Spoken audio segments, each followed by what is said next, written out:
એક એવું નામ ઝાંસી કી રાની લક્ષ્મીબાઈ ને આખી દુનિયા ઓળખે છે, પણ એના જેવું જેવું એક ઉત્તર ગુજરાતની ધરતીનું પાત્ર નાયિકા દેવી. ક્યારેક ઇતિહાસને વાંચો અને દીકરા કે દીકરીઓને ઇતિહાસની કંઈક વાતો કરો ને, આ પાટણની ગાદીમાંથી એક નાયિકા દેવી હાલનું ચંદ્રાવતી આબુની તળેટીનું કયાદરા ગામ, એ કયાદરા ગામની ધરતી આજ પણ ખોદવામાં આવે ને તો એમાંથી નકરી તલવારો નીકળે છે અને નકરા માનવીઓના હાડપિંજર નીકળે છે.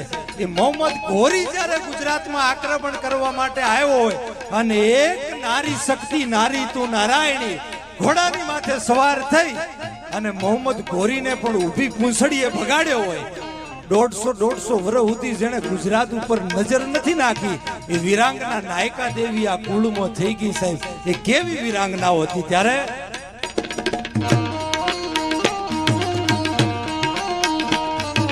જગતાળા પૂર વાળા કાળા નાળા વહે રોગા પશુ પંખી વાળા ટોળા ધારણા પંજાળ પંખાળીયો માસ લોડા ગળવા હિલોળા પેટ માથે હુરા અપ સરા રોપે પરમાળ.